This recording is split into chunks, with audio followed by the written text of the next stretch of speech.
A product of Chicago Public Schools, Mrs. Michelle Obama graduated from Harvard Law School in 1988, and then she joined Chicago law firm Sidley Austin. After a few years, Mrs. Obama decided her true calling was working with people to serve communities and their neighbors. She served as Assistant Commissioner of Planning and Development in Chicago's City Hall. Mrs. Obama also worked at the University of Chicago as the Associate Dean of Student Services and as the first Executive Director for Community Affairs at the University of Chicago's Medical Center. As First Lady, Mrs. Obama continues her work on issues close to her heart. Some of her initiatives include joining forces for military families, Let's Move to support kids' health, and her newest initiative, which was announced last week, Reach Higher, which pushes high school seniors and students to attend college. She always keeps the community first and never forgets her upbringing and the impact she can make in the world today. Mrs. Obama serves as a true living adage. No matter where you come from, you can always dream big and make your dreams become a reality. Never allow your zip code to define who you are or where you will go. Please join me in the class of 2014 as we welcome our commencement speaker on this very day, May 10th, 2014.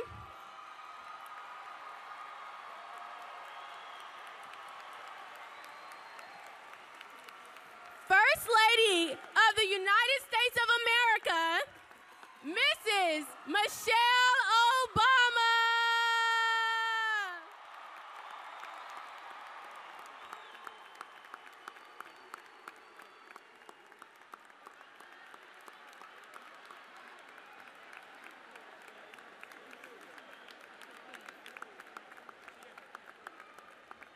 Oh my goodness. Good morning. I am so happy to be here with you all. I'm proud to be here in the Big Easy. Look at you all. You look good. Thank you. I want to start by thanking Nicole for that very kind introduction and for sharing her story, which is not too unfamiliar to me, because they told me I couldn't be where I am, too. So I want to thank Nicole. I'm proud of her. Thank you for the selfie. I think that's the first selfie I've done at a commencement. So Nicole, you're my first. And of course, I want to thank the Dillard University Choir. Oh.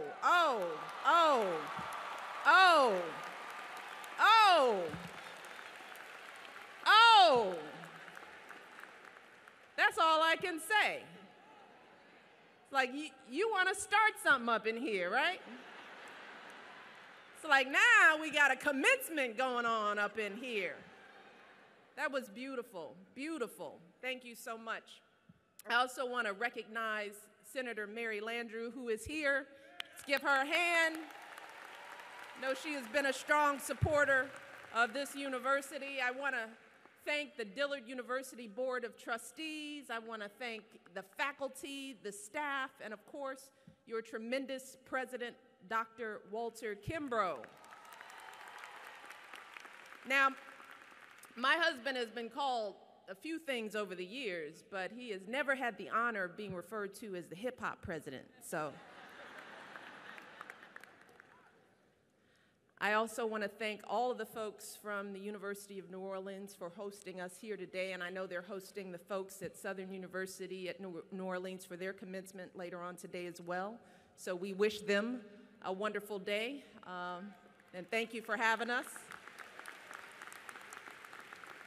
And of course, I've got to give a big shout out to all the family members in the crowd, all of the family members. Especially to the mothers, because it is the day before Mother's Day. To all the mothers, happy Mother's Day. Now, graduates, you all handled your business, right? Just because you were graduating didn't mean you, come on now. Okay, well, if you didn't, you have my permission to get up and go right now because there's nothing more important. No, don't get up. Your mothers would kill you if you got up at this moment. So just stay in your seats, and when this is all over, make sure you take care of Mom. But in all seriousness, to all the moms out there, as well as the dads and the grandparents, the uncles, the aunts, the brothers, the sisters, all of you who have helped raise these graduates, you have seen them through their ups and downs, and you have poured your hearts and souls into these men and women. So today is your day too, and you should be very proud. You really should. And finally, most of all, I want to congratulate the beautiful and handsome men and women of the Dillard University class of 2014. Yay. You all have come so far, I know, to make it to this day. From all those early days when the girls were sneaking out of Williams Hall to go see the boys over at the duels. Oh yeah, I did my research. To all those tests you crammed for, to the plans you're making now for your careers, to go on to graduate school. You all have seen so much. You've witnessed the school's rebirth after the devastation of Hurricane Katrina, the new buildings that replaced the ones you lost, the classrooms that started filling back up again, the service projects that you all have done to help this community bounce back. And I know along the way that each of you has written your own story of resilience and determination to make it here to this day. For example, as you heard, Nicole was told back in high school that she just wasn't college material. But now she is your class president, and she's headed off to Yale for her graduate degree. So there. That's it. And I know that some of you may come from tough neighborhoods. Some of you may have lost your homes during Katrina. Maybe you're like Deshaun Dabney, a graduate who was raised by his grandmother. Maybe that's your grandmother, isn't it, Deshaun? Raised by his grandmother while some of his family members were dealing with issues. Maybe just like him, you've been working part-time at jobs since you were a teenager to make your dream of going to college come true. And now today, you're all here, ready to walk across this stage and get that diploma. And no matter what path you took to get here, you all kept your hearts set on this day. You fought through every challenge you encountered, and you earned that degree from this fine university. And in doing so, you are following in the footsteps of all those who came before you. And you have become an indelible part of the history of this school. A history that, as you all know, stretches back to well before the Civil War, back to 1826, the year a child named Emperor Williams was born. Now, Emperor was born into slavery, but as he grew up, he managed to teach himself to read and write well enough to create a pass that allowed him to come and go around the city without getting hassled. But one day, his master saw the pass and he said, "Where'd you learn to write like that?" Now, just imagine the fear Emperor must have felt when he heard that question, because remember, back then, it was illegal for a slave to learn to read or write. So who knows what kind of punishment he may have gotten, a beating, a whipping, even worse.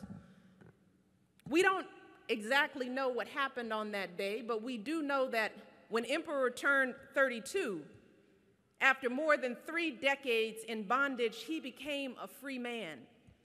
He decided to stay in New Orleans, and he went on to become a minister, even founded a church right here in town. And in 1869, when abolitionists, missionaries, black folks, and white folks came together to create a school for freed slaves here in New Orleans, Emperor was one of the original signers of the charter. They decided to name the school New Orleans University because even though most of the classes would be taught at a high school level or below, their aspirations were much higher than that. And when they laid the cornerstone for that university's first building down on St. Charles Avenue, Emperor got a chance to speak.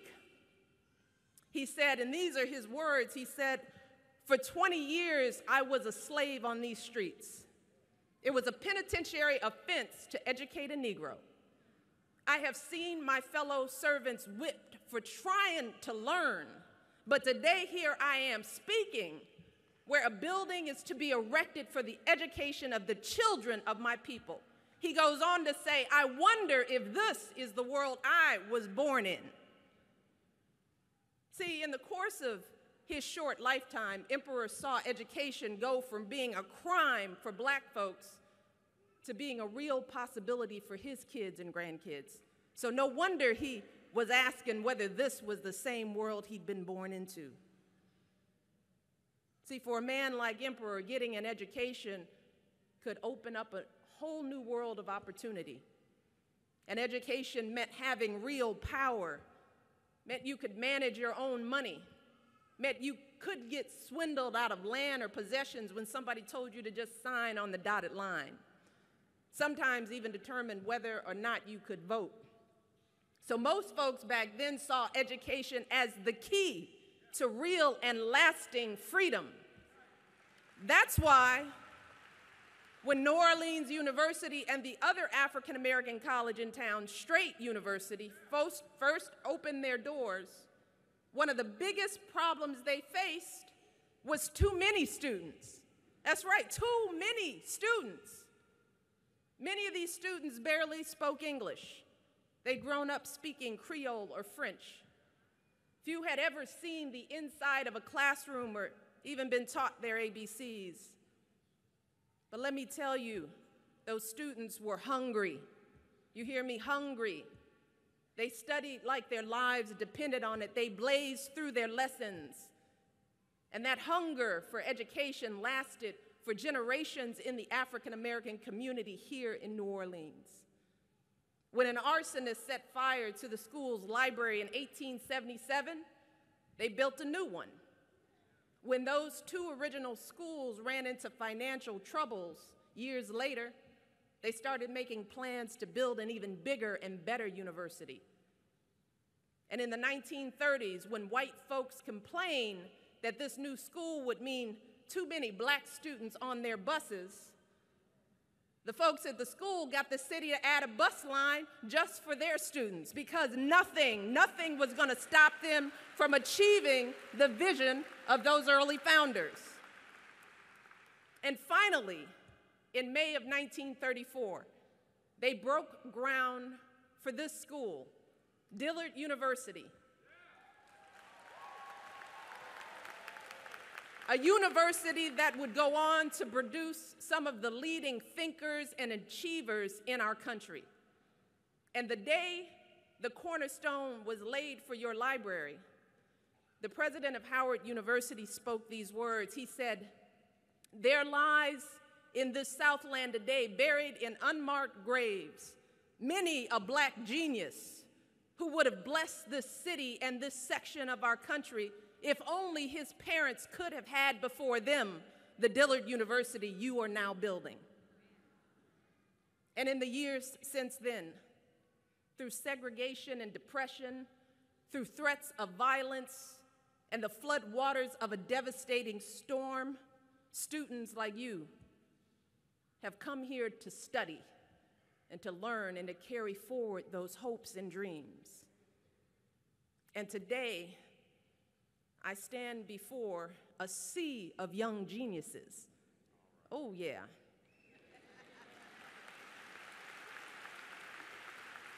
So, graduates, I hope that you understand that this day is not just the culmination of your own dreams, but the realization of the dreams of so many who came before you. And you should be so proud and so happy and so excited about your futures. But what you shouldn't be is satisfied. See, because while it is a wonderful thing that all of you are here today, we have to ask ourselves, what about all those geniuses who never get this chance? I'm talking about the young people right here in New Orleans and across the country who aren't part of a commencement like this one today. Kids no different from all of us. Kids who never made it out of high school. The fact is that today, the high school graduation rate for black students is improving, but it is still lower than just about any other group in this country. And while college graduation rates have risen for nearly every other demographic, including African American women, the college graduation rate for African American men has flatlined. See, and the thing is, when our young people fall behind like that in school, they fall behind in life. Last year, African Americans were more than twice as likely as whites to be unemployed.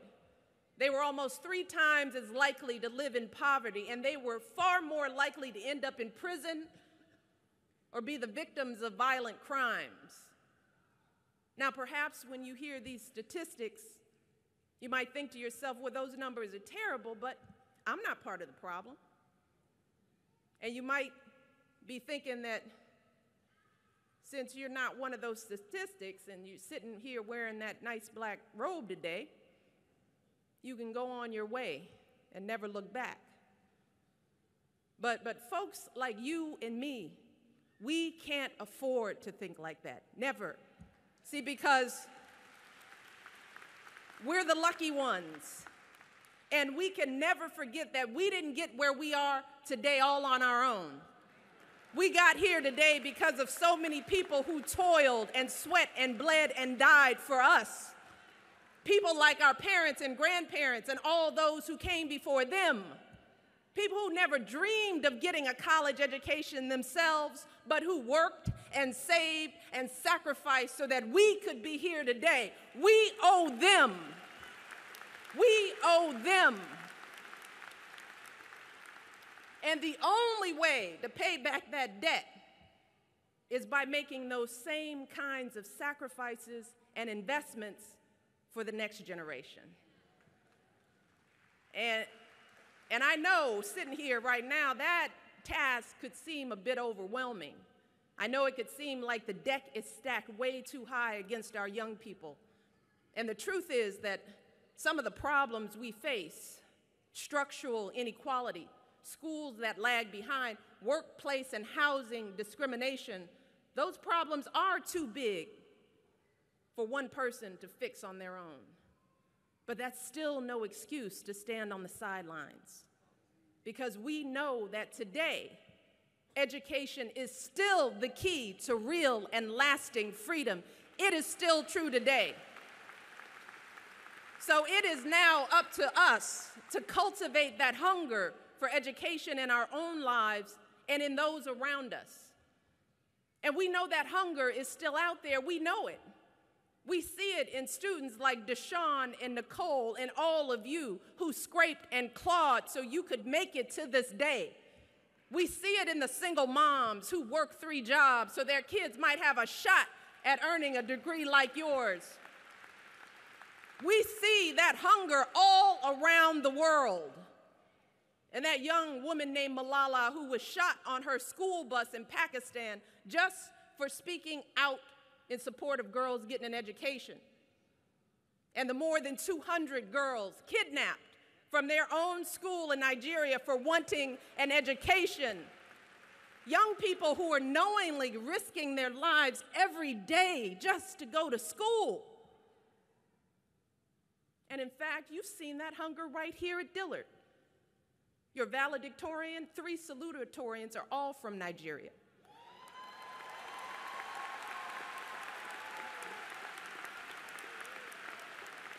They studied hard at an early age, earned scholarships to come here to this university, achieved 4.0 GPAs, and now they are off pursuing master's degrees, work in software development, teaching math and science to young people here in the United States. See, now that's the kind of hunger for education that we have to reignite in all of our communities. It's the same hunger that gave life to this university, the same hunger that defines so many of our parents and grandparents, including my own. You see, my parents never went to college, but they were determined to see me and my brother and all the kids in our neighborhood get a good education. So my mother volunteered at my school, helping out every day in the front office, making sure our teachers were doing their jobs, holding their feet to the fire if she thought they were falling short. I'd walk by the office, and there she'd be. I'd leave class to go to the bathroom, there she'd be again, roaming the halls, looking in the classrooms. And of course, as a kid, I have to say, that was a bit mortifying, having your mother at school all the time. But looking back, I have no doubt that my classmates and I got a better education because she was looking over those teachers' shoulders. You see, my mom was not a teacher or a principal or a school board member. But when it came to education, she had that hunger. So she believed that our education was very much her business. And we need more people who think and act like my mother and all those mothers out there, because the education of our young people is all of our business. That's what Emperor Williams thought. That's what the folks here in New Orleans thought as they worked to rebuild this campus after Katrina. And as graduates of Dillard University, that's how we need you to think every single day for the rest of your lives. You all have opportunities and skills and education that so many folks who came before you never could have dreamed of. So just imagine the kind of impact that you're going to make. Imagine how you can inspire those around you to reach higher and complete their own education. And you can start small. Start by volunteering at an after-school program or helping some high school kids fill out their college applications. Show them the path that you took. Or you can think a little bigger. You can get your entire congregation or your community to start a mentoring program. Maybe convince your new employer to sponsor scholarships for underprivileged kids. Or maybe you could think a little higher. Maybe you could run for school board or Congress, or yes, even President of the United States. And then maybe you could build preschools for every single one of our kids. Maybe you could help turn that pipeline to prison into a highway to college. Help give every child in America an education that is truly worthy of their promise. Those are the kind of big dreams that folks who founded this university reach for. That is how high they set their bar. And so we owe it to those folks. The folks who had the audacity to call their little schools universities and name their baby boys emperor. We owe it to them to reach as high as they did and to bring others along the way. As the history of this school has taught us, no dream is too big. No vision is too bold. As long as we stay hungry for education and let that hunger be our North Star, there is nothing, graduates, nothing that we cannot achieve. So graduates, this is your mission.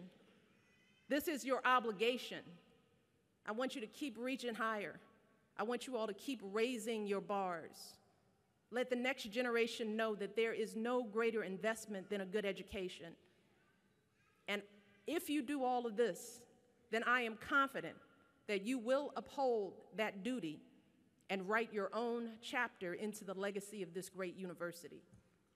And let me tell you something, I cannot wait to see the world that your children will be born into. Congratulations. I love you all. I am honored to be here. I am proud of you. God bless you, and thank your families.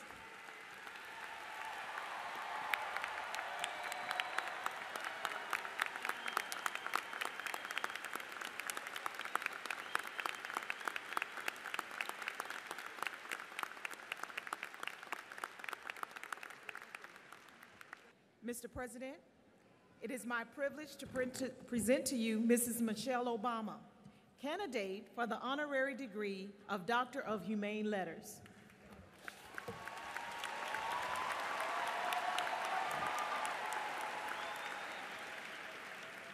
It gives me a great deal of pleasure to present this award to someone who has demonstrated what it means to serve no matter what station you hold in life.